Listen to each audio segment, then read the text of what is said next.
Hi there, I'm here with Bryan Rollins from Atlassian. Hi, Bryan. Hey, Martin.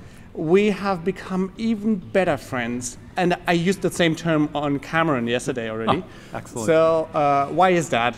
That's because I'm now focused on our server and our data center customers.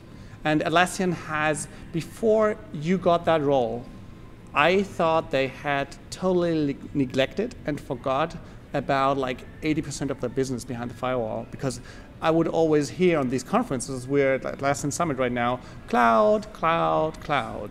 Absolutely. So, did that change? Did they now say, oh, we have this awesome Bryan guy, and now we're going to fix this server thing? No, not at all. It doesn't have as much to do with me. And I think sometimes at Atlassian, we're not great about explaining the purpose and the long-term vision behind things. And I think what you'll see more and more from us is that in cloud, we'll be developing new features and new capabilities that we'll bring over into server later once they're polished and refined.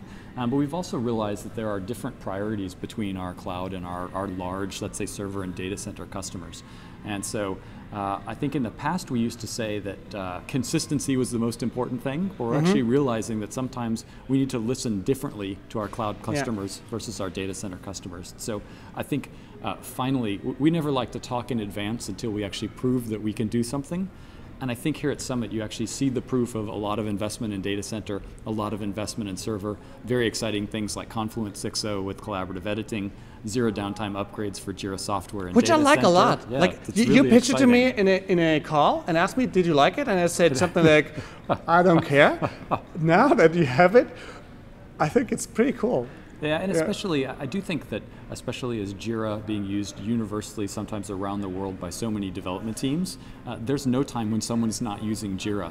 And so trying to find a good window for an upgrade, it's become next to impossible for a lot of our just to explain customers. that real quick, it basically means IT people don't have to spend the weekend to upgrade JIRA, but they can do it while users are using the system. While users are using the system in different nodes, and it's a data center only. That's right. Thing That's right. Now. And because the data center architecture allows you to run multiple nodes, it's much easier to do than if we had to somehow upgrade a single can server. start selling. That's right. I still have other wishes that you know of, but we'll get there. Yeah, I know. I hope so. Like there are, when Cameron was on today, and he had people stand up. What was your? Have you been there when he did that? Yeah, absolutely.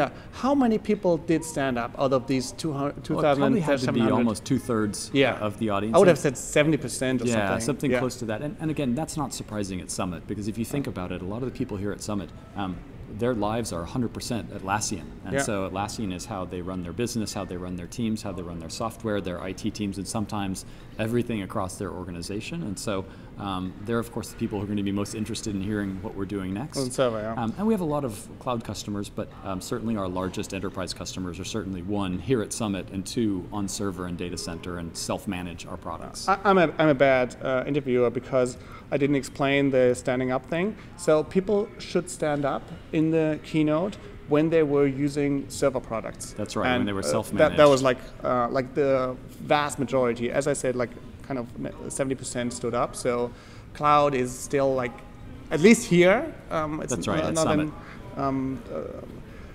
So for cloud, for example, there's a mobile app. And that's also like a complaint that I had to you in Atlas Camp. Like if you're cheering cloud, cloud, cloud, I should hear more cloud, mobile. You have set out a video to recruit more people for mobile. You've, like, this video is also a testimony to Atlassian's focus on mobile. You have an iOS app, an Android app, both for JIRA and Confluence. Yeah, we just announced the Android app for JIRA and Confluence for cloud today. But that's all cloud. I just learned from Wendell, who told me, tell Bryan, when I said, give me a server mobile app. And then I said, why? Does he have to build it on his own, like again? And he said, that's his decision. And I'm like confused, like, do you have to pay him like internal cost management? No, not at all. Well, again, part of it is that when you start to build for the cloud in many cases, you're actually going to use technologies that are cloud services. That a lot of our enterprise customers that you and I have both worked with, they can't take those cloud services and run them behind their firewall. Exactly. And so we need to make sure that whenever we develop a solution for our server and our data center customers, that for the most part it runs truly behind their firewall. And so with mobile, I don't have to pay him, it's not an internal piece. It's much more about our approach to a lot of these services. And so with mobile, we'll be essentially taking what cloud is developed. Our plan right now is to take what cloud is developed. Once we feel like it's reached a point where it's ready for us to bring to our server and data center customers, because Android was just announced today, for instance, and so as those mature, we certainly want to bring them to customers as soon as possible, but not the early alpha versions, because our enterprise customers typically want a more stable experience, and so our plans in the future will be to take those mobile applications and make them available for our server customers when we feel like they're stable and ready.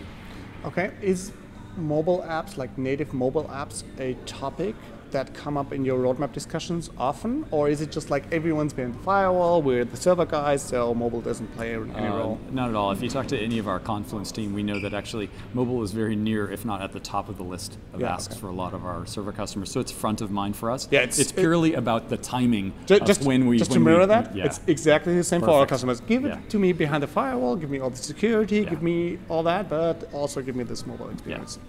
So that's so it's certainly in the top of mind for us. So we're building this linchpin intranet thing on top of Confluence, and as a lot of customers have asked us to do that, we're starting out to build a mobile app for ourselves. Do you think where do you think is the complexity for you to do that? Like, where will you? Can you just copy over the iOS stuff from the cloud thing and just package it differently and then ship it, or what's more difficult for server? Well, obviously for server customers, a lot of the cases that you're experiencing is that a lot of our customers are, of course, behind the firewall and behind a VPN, so they don't actually have access to any of our applications if they're outside of their corporate network. And not all organizations have rolled out a mobile VPN. So at Atlassian, we have a VPN that you can use on mobile, and so you can get access to systems, but not all organizations have figured out the, bring your own device policy that's happening in some enterprises. And so there's also the field of mobile device management that a lot of enterprises are having to go through to figure out how do they allow access to specific devices and not others.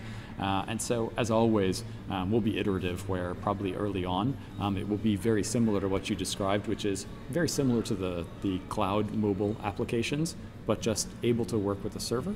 And of course, in cloud, there's one version of cloud. In server, there are many versions of server. So there are always things that we have to think about with our server and data center customers on what versions are we going to support when we introduce it. Are we going to change the mobile app to work back with the last 10 years of versions? Probably not. Do we go back one version? Maybe. Maybe we only go forward.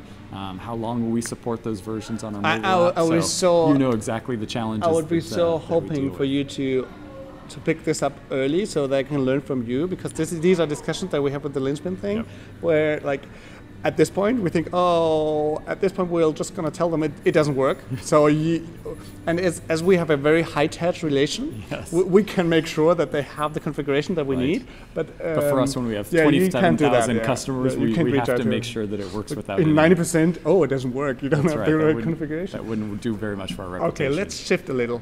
There's this data center thing. Absolutely. I'm going to give you the worst pitch that I can think of, and then you try to sell that to them. Like, Atlassian went public. They need to provide more revenues every quarter. So they came up with a Confluence, a JIRA, a Bitbucket, a HipChat pricing that was 10 times as expensive than the other products. And now they're desperately thinking of features that they can bring in so that some customers buy it, some just buy it for whatever reasons. Why is it going to grow, and what do you plan? And so I'll say that's not a pitch, that's a conspiracy theory. That's what I'll frame that as. There's an evil plan behind how we rolled out data center. It's the capitalism. Where it really came actually from my first summit. And so my first summit was about actually almost 6 years ago now. It was 2011. And I was surrounded by customers. Awesome. And I was surrounded by customers at my first summit, and they were all saying, Bryan, you've got to help us scale JIRA. You've got to help us do this whole sort of list of things that you're not currently doing. And we'd been working with enterprise teams since day one, But it was really clear then that we had to actually mature in our enterprise capability. And our founder even talked about it. Mike talked about it this morning. Yeah. He said, hey, I hope you guys see that we can change. I love it. Like, it was very honest. He didn't like, he didn't really, pretend like we we didn't had understand, all the and now we we're understand better. And but it's always a journey. And so I think there was a realization early on, and I'll be honest, inside the JIRA team, we had arguments, and some people said, you'll never be able to cluster JIRA. And some people said, Bryan, I think we can do it. And we looked at Confluence, and we really said, well, do we keep trying to stretch this single server architecture that we don't believe is right to really provide mission critical scale, or do we take a big investment and really build for the long term? And we decided to do a bit of both, which is one, there were some immediate pains customers had with JIRA Software and Confluence. We tried to solve those first while we were building out the longer term solution. And sometimes we don't do as good of a job painting a vision for customers about where we want to go. But with Data Center, our intention was always for it not just to be clustering for high availability or just for performance, but it really was the enterprise solution and architecture for customers where they wanted to have more flexibility, have more control, because they wanted to run it and manage it in their own, whether virtual environments or their own data center. And so for us, when we look at customers who are running, they come to us and they say, JIRA is a tier 1 application, it can never go down. Our entire organization runs off it. If JIRA stops, our company stops. Please help us solve these problems. That's why we've invested so much in, honestly, a more sophisticated and a solution that we believe provides a lot more value than just a single server. And you can compensate by adding a lot around a single server and spending a lot more money around people and backup solutions. You can add 10 times as much cost around our single server, or you can take the supported solution that we've got that we think will continue to help you scale in the future. So that's been our strategy and our approach. That's right. That's a short pitch. Why to buy? Right. There was a 40-minute talk earlier today, so yeah, I'll save you from that. Yeah, and there's a YouTube video that we may be able to link so they can check it out. Oh, fantastic.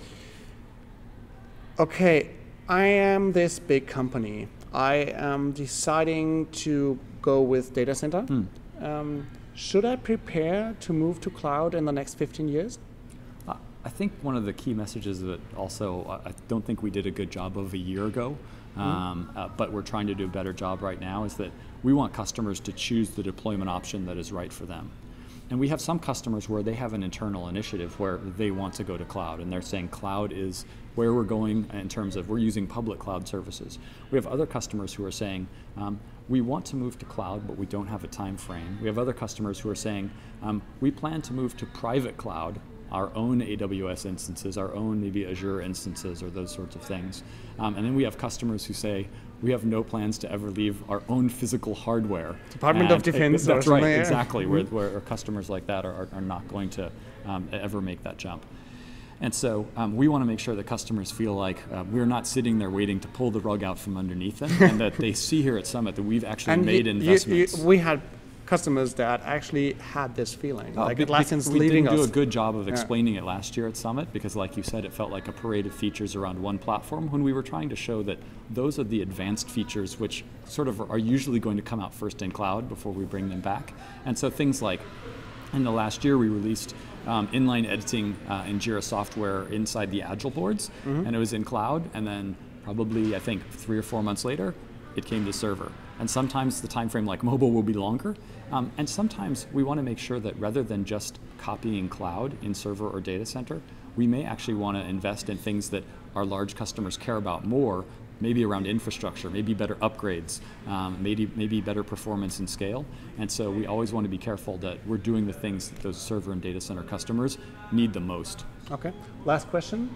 Does server mean less innovation? Like the mass is on cloud already, and so I'm gonna invest there because all the Trellos and the Basecamps and all these people are there, and I want to beat them. So I'm gonna be innovative there.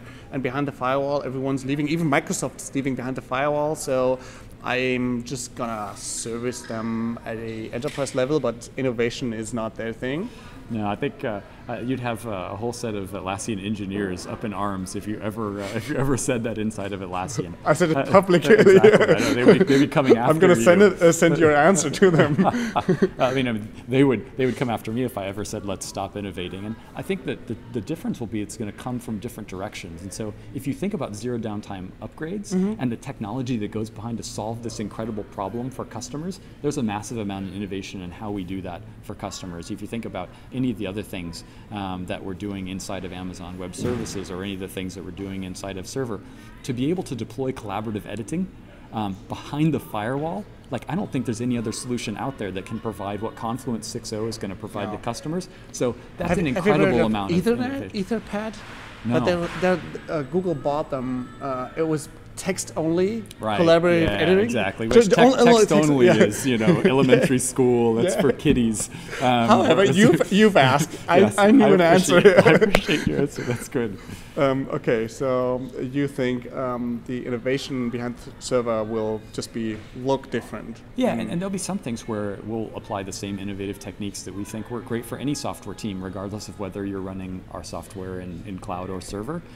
So some of those capabilities for software teams, for business teams, for IT teams, a lot of the great things we talked about in Service Desk, almost 100% of the ones that I think we talked about in Summit today, you'll see all those in server in the next release. So there are some places where innovation applies to both teams regardless of what deployment platform you're working on. Did I say last question already? Yeah, you did, but you can have another one just because it's you, Martin. Okay. I love this guy. He's my friend. Love you too. Okay, however, 300,000 people in a German company want to have instant messaging group chat, and you're not giving it to me. This is a personal vendetta on video right here. Now he's coming after me. I'm telling him for 4 months. I'm just doing that publicly now. And we want to give it to you as soon as we believe we can support it. And so that's the reason behind why we've announced HipChat Data Center as the new product that's being added to the Data Center family. So the 5,000 user is a way, but when I can personally stand behind supporting an instance of that size, you will be the first to know. But it's very important to us to make sure that we don't ever provide a product to a customer that we can't stand behind and scale, and that's very important. And we've in the past had issue limits for JIRA, and when we felt like, hey, now we can truly stand behind this, we removed those limits. And so it's the same with HipChat Data Center, that until we actually fully believe it can run 300,000 users, which is massive, we're not going to claim support for it. But it is our vision and our mission that an entire organization wouldn't have to be siloed and could use one HipChat Data Center. And the great thing about HipChat is its original architecture scales very well, but we're going to do more than just hope. We're going to verify, we're going to test, we're going to prove before we go out and tell the world. Because again, you have such a great relationship with their customers. They trust you to help them through the bumps and bruises. We have many customers who just take it on their own. And if it doesn't meet up to the standard that we advertise, that's obviously, we don't want to disappoint them in that way. So very fair and very hard question that you asked me. I appreciate it. Just to explain a little about this question, a lot of other companies who are building similar solutions, they just say they could do it. That's right. And they can't. And it's kind of hard for me to compete with them. There's a lot of vaporware sales out there. Sure, we can do it. Sure, we can do this. And Atlassian doesn't do that. We always want to be honest and direct with our customers about what we can and can't support at this point in time, but also that we're excited about supporting in the future. Okay, Bryan. Awesome. Thank you so much. It's always good to see you at Summit. And thank you to all the Seibert Media customers. Thanks so much for making Atlassian who we are today. We really appreciate it.